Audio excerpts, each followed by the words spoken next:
When the Council of Unified Worlds sentenced Keltara to serve a human for 5 solar cycles, the entire chamber fell silent. Not because the sentence was harsh, but because it was humiliating. The whispers started immediately. A human? She killed 17 Krolvian raiders with her bare hands, and they give her to that? The human in question stood at the back of the observation deck, completely unaware that his life was about to change forever, or that the alien woman glaring at him from the judgment platform would rather die than accept this fate. Her silver skin bore the ceremonial scars of her people, the Vishari, a warrior race that had conquered 43 star systems before joining the Galactic Union. Her eyes, 3 of them arranged in a triangular pattern on her face, burned with barely contained rage. The middle eye, the one that could see heat signatures and emotional auras, locked onto the human with undisguised contempt. His name was Marcus Webb, and he had no idea that the most dangerous woman in 7 sectors was about to become his responsibility. The lead magistrate, a crystalline being whose voice echoed like wind chimes, addressed the chamber. Keltara, widow of Voralin, you have been found guilty of violating the mourning laws of your people. By Vishari tradition, you were to remain in isolation for 10 cycles after your mate's death. Instead, you sought vengeance against those who killed him, slaughtering 17 beings in unsanctioned combat. This council recognizes your grief, but we cannot ignore your crimes. Therefore, you will serve as bonded guardian to the human Marcus Webb, who has recently inherited mining rights on Kepler 442b. You will ensure his safety and success for 5 cycles, after which your debt will be considered paid. The chamber erupted in shocked murmurs. Bonded guardianship was an ancient Vishari custom, a sacred duty reserved for protecting the most honored members of their society. To assign a Vishari warrior, especially a widow of her status, to a human was unprecedented. It wasn't just punishment, it was degradation. Marcus didn't understand the politics, but he understood the look in Keltara's eyes when she was escorted to meet him after the hearing. Pure hatred. She stood 7 feet tall, her muscular frame covered in form-fitting armor that seemed to shift colors with her emotions, currently pulsing between deep purple and angry red. Her 3 eyes examined him like he was something she'd scraped off her boot. You, she said, her voice a low growl that the translation device in his ear rendered as barely civil, are my punishment. Know this, human. I will fulfill my obligation because my honor demands it. But do not expect kindness. Do not expect friendship. You are the cage they have locked me in, and I will count every moment until I am free of you. Marcus, to his credit, didn't flinch. He'd spent 5 years working ice mining operations on Europa, had survived station decompression, equipment failures, and one memorable incident with a malfunctioning robot that had tried to process him as ore. He knew how to handle hostile working conditions. Fair enough, he said quietly. I didn't ask for this either. But I've got a job to do on Kepler 442b, and apparently you're stuck with me while I do it. We don't have to like each other. We just have to survive each other, deal? For a moment, something flickered across her face. Surprise, maybe. She'd expected pleading or fear, not acceptance. Her armor shifted to a confused orange before settling back to purple. Deal, she said finally. But know this, Marcus Webb. If you attempt to dishonor me or treat me as property, guardian oath or not, I will end you. He nodded. Noted, same goes for you. Now our transport leaves in 3 hours. I suggest we both get some rest. It's a long jump to Kepler 442b.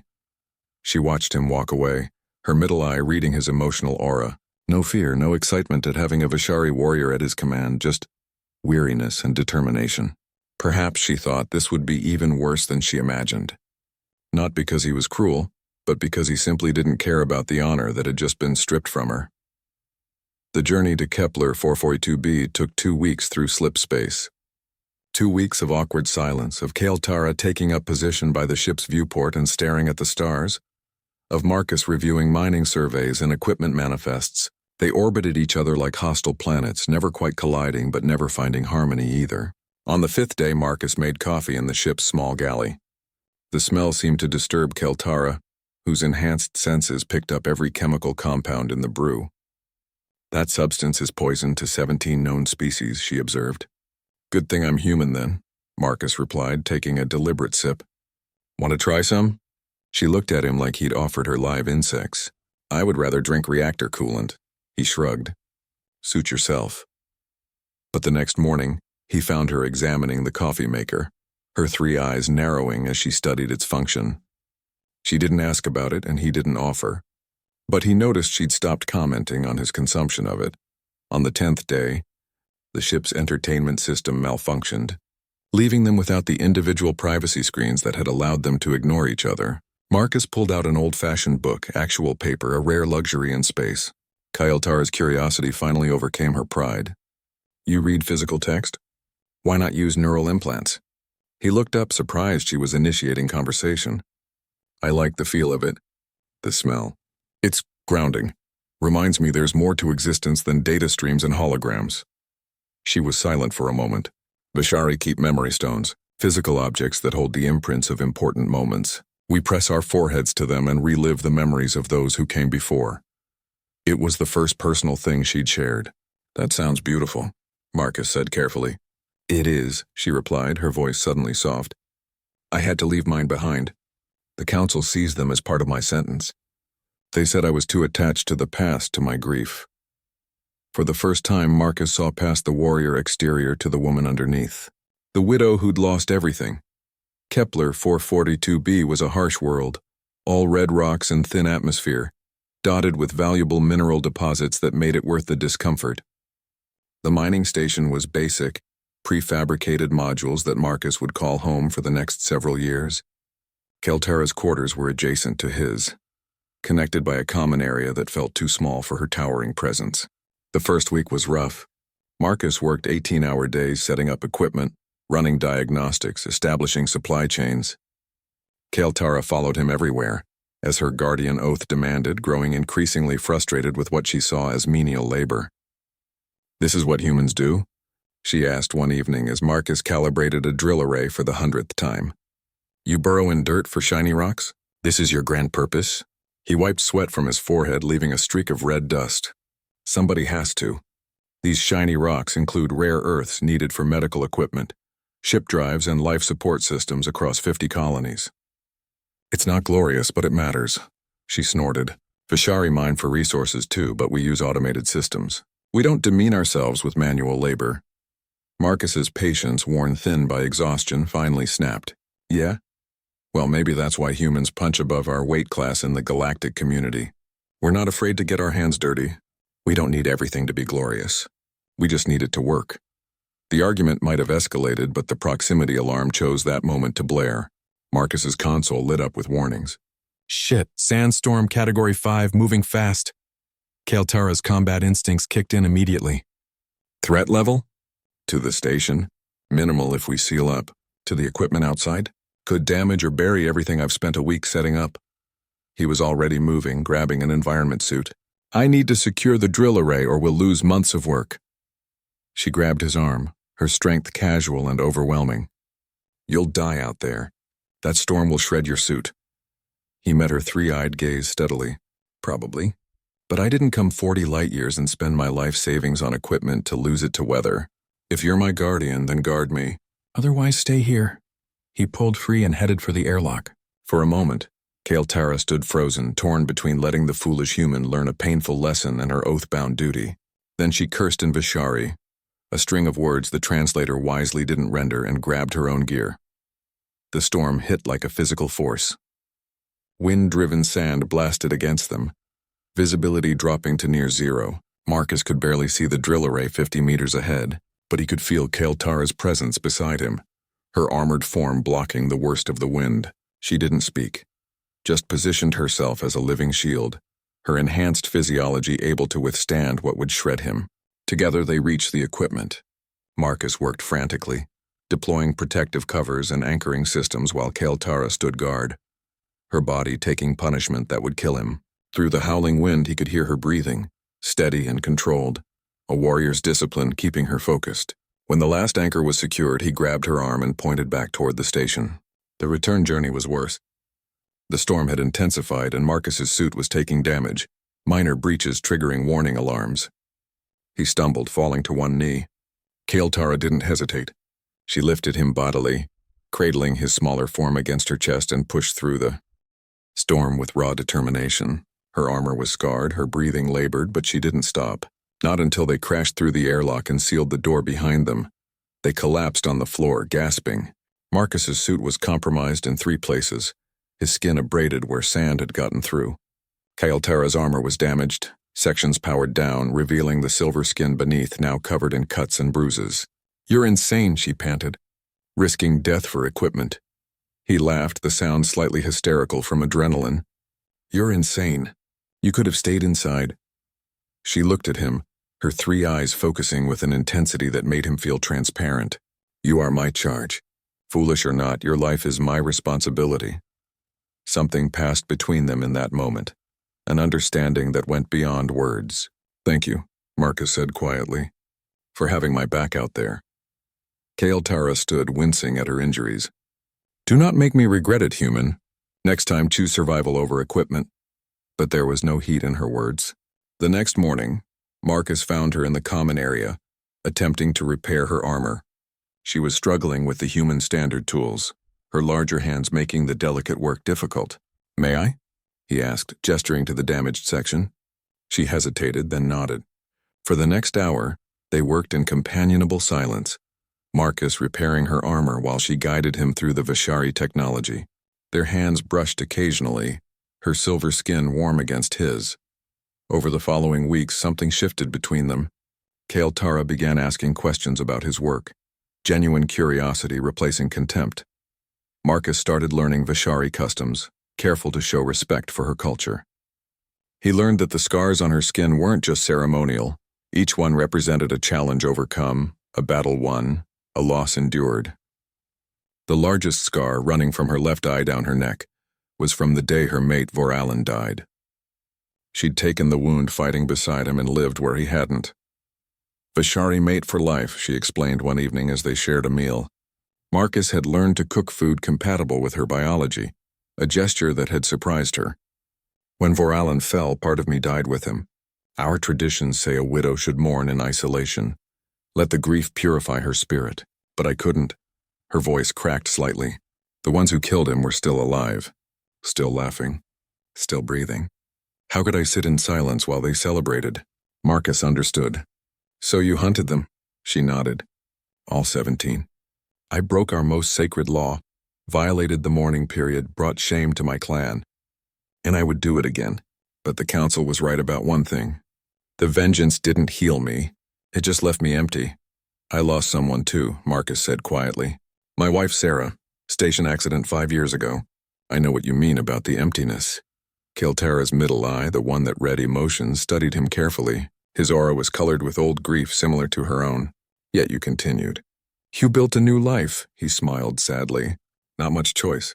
Grief is heavy, but life keeps moving forward. You can carry the weight and keep walking, or you can set it down and stop.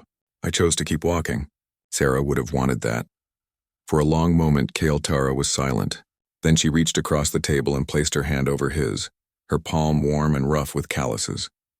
"Perhaps," she said softly, "the council was wiser than I thought. Perhaps being sentenced to you was not punishment but medicine." Their eyes met, and something unspoken passed between them. Understanding, connection, the beginning of something neither had expected. The turning point came 3 months into their arrangement. Marcus had struck a rich vein of rare earth elements, enough to make the operation profitable years ahead of schedule.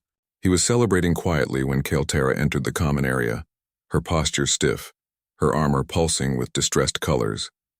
"What's wrong?" he asked immediately. She held out a data pad, message from the council. "They've reviewed your operation success. Given the accelerated timeline, they're offering to commute my sentence. I can return home in 1 week instead of 5 years." It was what she'd wanted. Freedom. Escape from the human who'd been her cage. So why did her voice sound hollow? Marcus felt something twist in his chest. That's great. You must be relieved." She looked at him with all 3 eyes. "Am I?" The question hung in the air between them. "I don't know," Marcus admitted. "Are you?" Kael'Tara set down the datapad and moved closer. "When they sentenced me to you, I thought my life was over. I thought I would spend 5 cycles watching a primitive human fumble through tasks any Vishari could do better. I thought I would count every moment until I was free. And now?" Marcus asked, barely breathing. She reached out, her large hand cupping his face with surprising gentleness. Now I realize I stopped counting. Somewhere between the sandstorm and the shared meals, between learning about your coffee and teaching you my language, I stopped being your prisoner and became... She struggled for the word. Became what? She leaned her forehead against his, the traditional Vishari gesture of intimacy and trust. Through the contact, he could feel the warmth of her skin, the slight vibration of her dual-chambered heart. Became yours, she whispered. And you became mine. If I leave now, I think I will regret it for the rest of my life. Marcus's arms wrapped around her waist, an embrace that should have been awkward given their size difference but somehow felt perfectly right. Then stay, not because of a sentence or an oath. Stay because you want to. Her 3 eyes shimmered with moisture, tears that Vishari rarely shed. Your people will question it. Mine will call me traitor for choosing a human over my own kind. He smiled. Let them talk. I've spent my life not being good enough by someone else's standards. If you're willing to face the judgment, so am I. Kaltara pulled back just enough to look at him properly. There is a Vishari bonding ritual. It's permanent, deeper than marriage. We call it the Shavril, the soul binding. If we perform it, I won't just be staying with you. I'll be bound to you for the rest of our lives. Our emotional states linked, our life forces intertwined. The weight of what she was offering settled over Marcus. That's a big decision. You barely know me. She laughed, the sound rich and genuine. Barely know you? Marcus, I have stood beside you in storms. Watched you risk death for your work, seen you grieve your lost mate while still finding room for kindness. I know your honor, your determination, your gentle strength. What more do I need to know? He thought of Sarah, of the love he'd lost, of the emptiness that had defined his life for 5 years. And he thought of Kaltara, fierce and proud and vulnerable, who had come into his life as a punishment and become his anchor. Teach me the ritual, he said. If you're sure this is what you want, then yes. 1,000 times yes. The Shavril ritual was performed under Kepler 442b's night sky, the stars blazing overhead in unfamiliar patterns.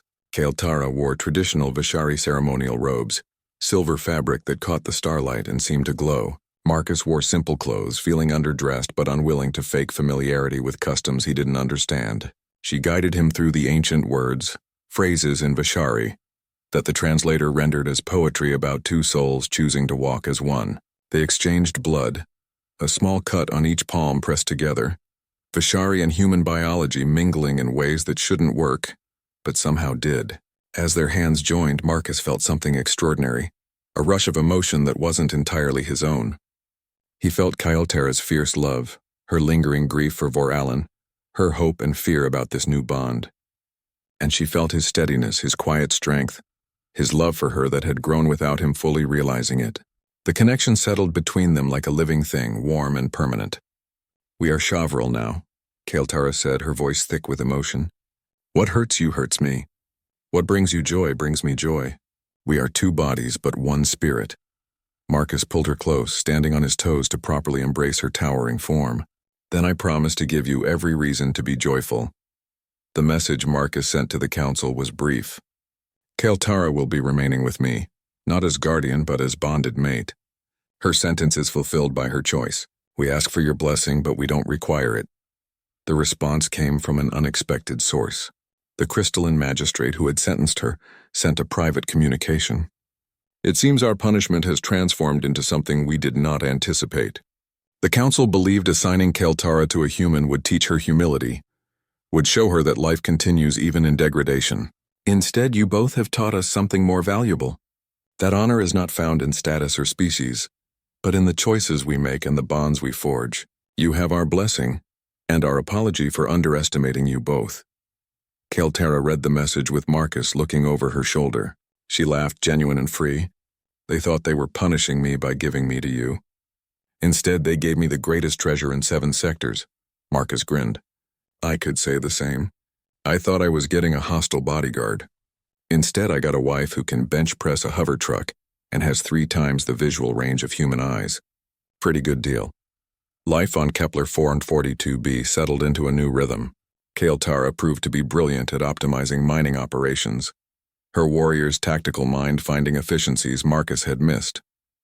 Together they built not just a successful business but a home, blending human comfort with Vishari aesthetics. She taught him to fight, proper combat techniques that kept him from embarrassing himself.